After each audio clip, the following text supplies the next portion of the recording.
Selamat pagi, Assalamualaikum warahmatullahi wabarakatuh. Untuk kuliah kali ini, saya terutama akan membahas tentang apa itu sejarah seni. Karena dalam semester pertama dari kuliah kajian seni, penekanannya adalah kalian mempelajari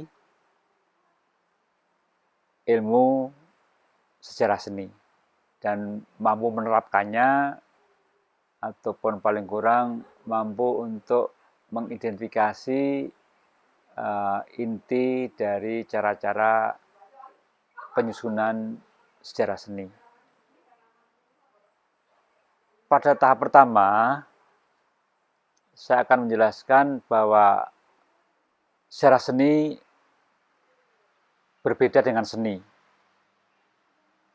Fenomena seni adalah objek yang menjadi kajian sejarah seni. Fenomena seni merupakan suatu fenomena yang tidak mudah juga. Kalau kita perhatikan, fenomena itu baru muncul sekitar 3 dekade abad 20 di Indonesia dengan munculnya istilah seni untuk menyebut objek-objek bikinan manusia yang punya nilai estetis, baik itu dalam bentuk rupa, dalam bentuk sastra, atau dalam bentuk gerak tarian ataupun pertunjukan.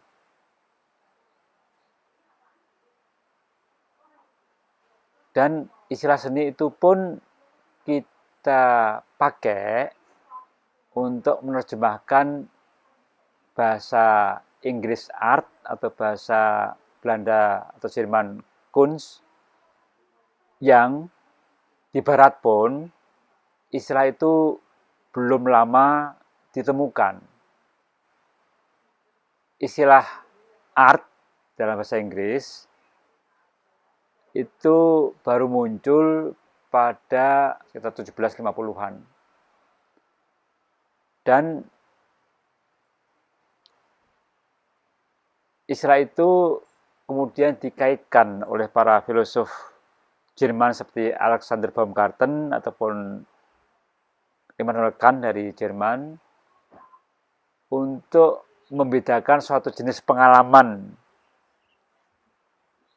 yang merangsang pengalaman estetik ketika berinteraksi dengan objek-objek yang memiliki daya untuk merangsang sensasi-sensasi itu, persepsi itu pada diri kita. Dan pada tahap berikutnya, konsepsi itu dikembangkan lebih lanjut oleh para seniman untuk menghadirkan suatu tatanan baru ketika terjadi gelombang modernitas, yaitu diferensiasi antara ilmu pengetahuan, moralitas dan hukum, dan seni. Maka seni menjadi otonom, dalam arti seni menuntut perlakuan kriteria untuk menilai dirinya itu dari segi estetik atau segi keindahan, tidak di luar itu. Bahwa seniman kemudian menyantumkan tanda tangan pada karyanya, bahwa seni tidak lagi mau dikooptasi atau disubordinasi oleh bidang lain di luar dirinya seperti ekonomi, politik, agama. Ringkasnya seni untuk seni. Itulah fenomena modern yang dimulai dari pertengahan abad 18 dan abad 19, kemudian pada abad 20 menyebar ke seluruh dunia konsep itu. Sehingga kita memahami suatu bentuk seni yang berbeda. Sebelum itu, bukan berarti bahwa lukisan, patung, ataupun tarian tidak ada. Tapi konsepsi bahwa semuanya itu muncul atau berkembang dari nilai estetik itu baru ditemukan abad 18 itu. Sebelumnya dalam masa suku-suku, seni itu menjadi media untuk berkomunikasi dengan roh-roh supaya suatu suku bisa terhindar dari bencana alam atau bisa menang perang atau untuk pengobatan dan sebagainya. Begitu juga ketika periode munculnya kerajaan-kerajaan feodal seperti pada abad keempat masuk ke Indonesia di Hindu Buddhisme, itu juga seni menjadi bagian utama dari agama untuk menyebarluaskan nilai-nilai agama ataupun esensi dari kandungan ajaran-ajaran agama, baik melalui patung, melalui lukisan, melalui nyanyian, melalui syair, melalui pertunjukan dan sebagainya, atau sastra seperti Ramayana ataupun Mahabharata yang kita lihat. Jadi baru pada abad 18 konsepsi seni yang otonom, yang mendeklarasikan diri sebagai menggarap nilai estetik itu baru muncul, dan baru sekitar 3 dekade setelah abad 20 konsepsi itu muncul terjemahnya dalam arti seni seperti itu. Tapi juga ingin saya garis bawahi juga bahwa pada periode berikutnya setelah Perang Dunia Kedua di Barat, atau terutama setelah tahun 1970-an, ada gelombang baru yang bersamaan muncul dengan gelombang kebudayaan atau peradaban informasi atau juga revolusi industri ketiga dan keempat, yang menggeser ataupun menilai ulang konsepsi estetik seperti itu, dan dalam pandangan postmodernisme seni dianggap hal-hal yang melampaui estetik. Itu satu hal yang tentu akan kita bahas nanti. Tapi maksud saya bahwa fenomena seni mencakup suatu kondisi-kondisi pramodern, modern, dan pasca modern. Itu yang menjadi objek dari ilmu sejarah seni. Sejarah seni itu sendiri bukan suatu objek yang digunakan untuk merasakan pengalaman estetik seperti karya seni. Karya seni adalah kajiannya. Dan sebagai suatu tradisi keilmuan, sejarah seni memang harus kita akui lahir terutama di Barat sekitar 400 sampai 500 ribu tahun yang 500 tahun yang lalu ya. Kita sekitar abad 16 di masa Renaissance. Dimulai dari Giorgio Vasari yang menulis tentang kehidupan para seniman dan para pelukis masa Renaissance. Kemudian membentuk suatu cabang tersendiri yang kemudian kita kenal dengan istilah ilmu sejarah seni.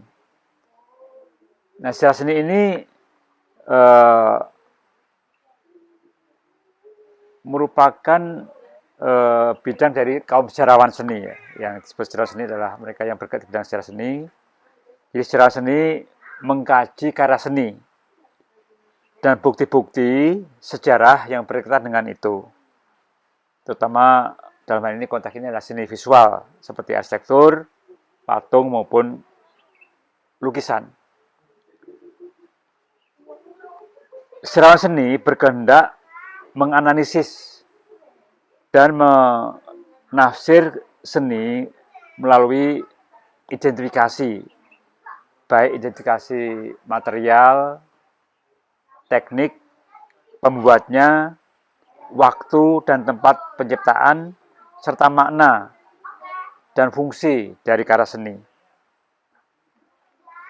Dengan kata lain, sejarawan seni melakukan identifikasi material, teknik, pencipta, mazhab, periode, dan kebudayaan tempat karya itu dibuat, serta menghubungkannya dengan cara penuh makna terhadap karya seni dari satu periode ke periode berikutnya. Ini yang menentukan sejarah. Jadi sejarah seni mempelajari perubahan-perubahan periodisasi itu dari satu waktu ke waktu yang lain, dari tempat ke tempat yang lain. Jadi tugas sejarah seni dalam hal ini sangat menantang dan juga menuntut disiplin. Disiplin dalam arti cara-cara mengidentifikasi, kemudian mengumpulkan dokumen-dokumen yang diperlukan, mengklasifikasi, lalu membuat teori untuk merangkai bukti-bukti, data-data itu dalam satu susunan yang bermakna. Jadi inti dari pekerjaan sejarah seni adalah seperti itu. Dalam hal ini, sejarah seni seperti itu berbeda dengan disiplin lain yang kita singgung pada kuliah sebelumnya, bahwa estetika yang filosofis itu mengatakan ada estetika, lalu ada kritik seni, teori seni, ataupun juga dalam ini sosiologi seni maupun psikologi seni. Jadi kalau kita sandingkan, kita bedakan, misalnya kritik seni. Kritik seni adalah suatu disiplin yang membahas secara langsung karya seni, lukisan, patung, novel, tarian atau musik atau teater. Jadi karya seni menjadi objek yang langsung dibahas oleh kritik seni. Dalam hal ini kritik seni memiliki metodologi, langkah-langkah. Pertama, tentu ia melakukan pengamatan atau deskripsi tentang objek-objek karya seni itu. Deskripsi baik dari segi wujudnya maupun dari segi penampakannya, citra-citranya. Kalau dari rupa, lukisannya seperti apa, dia melukiskan apa, ada sosok manusia, ada pemandangan dan sebagainya. Kemudian melakukan analisis formal, artinya susunan garis-garis, warna, citra-citra dalam satu susunan yang menyatu itu interrelasinya seperti apa, kaitannya seperti apa. Apakah dia disusun secara realistis, atau abstrak, atau simbolik, dan lain sebagainya. Berikutnya, kritik seni membuat suatu tafsiran. Apa makna karya seni itu? Dia punya tema apa, punya konten apa, punya makna apa. Itu juga punya cara-cara sendiri. Dan yang terakhir, dia melakukan penilaian, judgement, seperti seorang hakim. Apakah dia itu karya yang berhasil atau gagal, atau punya nilai seberapa dalam suatu pemeringkatan. Itu kritik seni, langsung pada karya seni. Sementara sejarah seni tidak demikian. Selain dia menggunakan juga bantuan kritik seni, dia melihat karya seni itu berkorelasi dengan kegiatan manusia dalam suatu tempat dan suatu waktu tertentu. Bagaimana dia membentuk kelompok, bagaimana dia memiliki konteks sosial, konteks kultural, ataupun juga konteks estetik, punya nilai-nilai, suatu pandangan-pandangan. Kalau dalam seni modern itu mestinya pandangan tentang kemajuan, pandangan tentang otentisitas atau keaslian, itu semuanya memandu produksi karya seni dan juga memberikan pemeringatan karya seni. Sejarah seni juga berbeda dengan estetika. Estetika kita ketahui merupakan suatu cabang filsafat yang berusaha untuk menetapkan kategori-kategori tentang nilai-nilai estetik atau keindahan dari yang atas, tengah maupun bawah, dan juga memikirkan tentang hakikat seni, fungsi seni, kemudian nilai keunggulan karya seni itu ditentukan oleh estetika. Sementara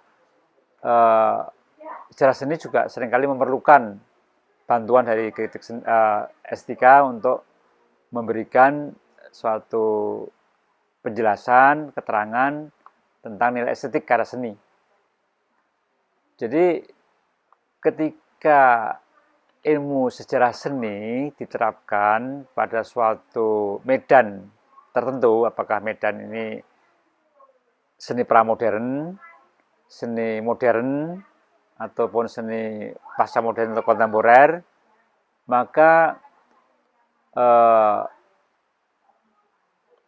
sejarawan seni melakukan identifikasi dan juga mengembangkan teori-teori untuk mampu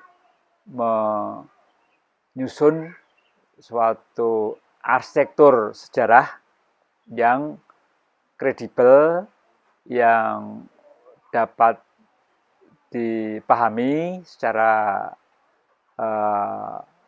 mudah, dan juga memiliki sebab akibat dan juga memiliki hukum-hukum tertentu. Jadi tentu dalam kuliah kita fokus pengembangan ilmu sejarah seni atau penerapannya itu terutama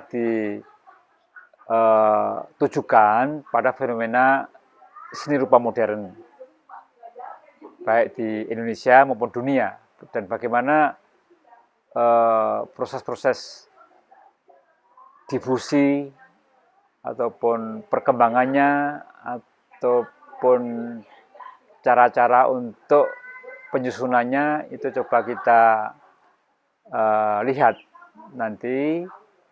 Jadi metodologi sejarah seni yang kita pelajari kemudian juga dikaitkan dengan teori sejarah seni yang juga saya kembangkan, yang nanti akan saya ajarkan, itu akan diterapkan atau digunakan sebagai alat untuk membahas sejumlah karya-karya sejarah seni yang diakui oleh publik sebagai karya yang baik, yang sudah menjadi referensi, misalnya karya Claire Holt yang berjudul Art in Indonesia, Continuities and Change, dan karya-karya yang lain, sehingga kalian dapat memiliki suatu gambaran yang lebih konkret bagaimana suatu disiplin ilmu sejarah seni diterapkan untuk menyusun suatu arsitektur sejarah seni yang utuh, kemudian apa teori yang digunakan, dan juga bagaimana narasi yang dikemukakan, dan juga kelebihan atau kekurangan masing-masing bisa kita lihat. Jadi sekaligus baik secara teoritis maupun secara praktis itu akan kita gabung supaya pemahaman kalian tentang ilmu secara seni ini lebih lengkap. Terima kasih. Untuk topik ini saya cukupkan dulu sampai di sini.